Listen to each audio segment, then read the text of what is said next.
मैं शिव शंकर अंबेडकर, ए ब्लॉक बिंदापुर पाकिड़ 4। साथियों, मैं ये बताना चाहता हूं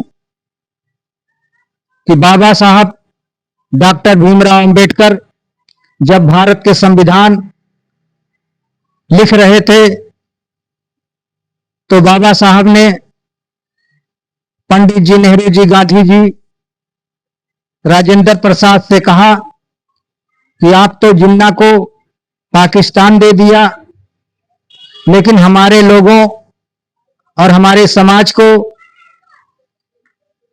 तो यहां पर पढ़ने और लिखने का और कोई आजादी नहीं है। तो पंडित जी, नेहरू जी, गांधी जी ने, डॉक्टर राजेंद्र प्रसाद ने कहा कि बाबा साहब, आपको जो भी लिखना है लिखो। तो बाबा साहब ने कहा, मैं तो ये सोचता हूं कि जात पात भेदभाव और जो यहां पे गैर बराबरी है, जाति के नाम, धर्म के नाम पर लोगों को अपमानित किया जाता है, मैं उसको जड़ से खत्म कर देना चाहता हूं, मिटा देना चाहता हूं, जात पात समाप्त हो जाएगी। पंडित जी, नेहरू जी, गांधी जी, राजेंद्र प्रसाद ने कहा, बाबा साहब, आपके पास ऐसा कौन सा फार्मूला है जो बिल्कुल जड़ से खत्म कर दोगे?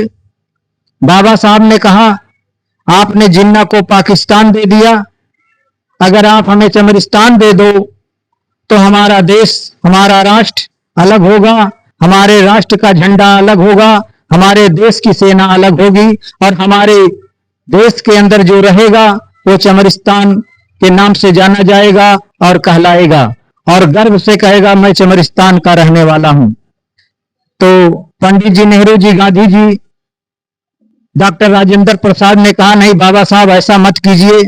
अगर आप हमसे अलग हो गए तो हम लोग कमजोर, लाचार हो जाएंगे और हमको कोई भी सता सकता है, मार सकता है, आक्रमण कर सकता है।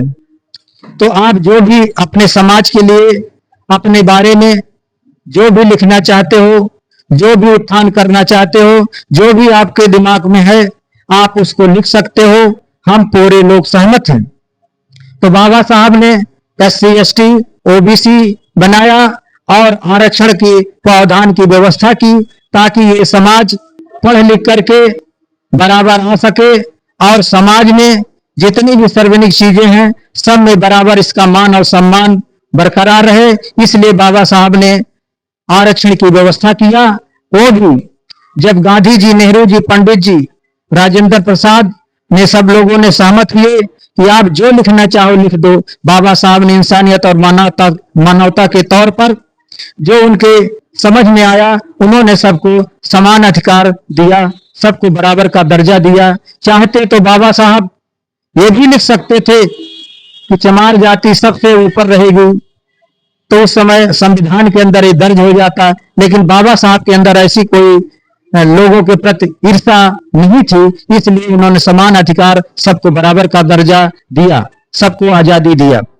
लेकिन साथियों, आज वही समाज जाति के नाम पे, धर्म के नाम पे, मजहब के नाम पे और चमड़ी की पूजा के नाम पे, चमड़ी के नाम पे उसको अपने आप को श्रेष्ठ समझ के माता और बहनों, भाइयों पर जुल्म अत्याचार कर रहा है और नाना प्रकार के लोगों को सताया जा रहा है, पीड़ित किया जा रहा है। तो इन लोगों के अब समझ में आए कि अगर बाबा साहब ने कहीं ऐसा कर दिए होते तो आज जो दिन हमारे समाज को देखना पड़ता है ये नहीं देखना पड़ता। लेकिन बाबा साहब एक महान देवता के रूप में थे और देवों के देव थे और इसीलिए भगवानों के भगवान कहे जाते हैं। बाबा साहब अंबेडकर ने सबको समान अधिकार दिया, सबको बराबर का दर्जा दिया, सबको एक साथ मिलकर रहने के लिए प्रेरित किया ताकि समाज में गैर बराबरी, छुआछूत, भेदभाव न करे रहे। लेकिन फिर भी ये पाखंडी लोग जो हैं अंधविश्वासी जो लोग हैं, जिनको ज्ञान नहीं है, जिनको अपने चमड़ी पर घमंड है, जिनको अपने जाति पर घमंड है, वो लोग आज भी इस समाज के साथ अत्याचार, दुराचार करते हैं। यहाँ तक कि हमारे देश के जो शासन प्रशासन है वो भी भेदभाव करता है। इस तरह से हमारे लोगों को सताया जा रहा है, मारा जा रहा है और उनके साथ जुल्म किया जा रहा है। नमो बुद्धाय, जय भीम, जय भारत, जय संविधान।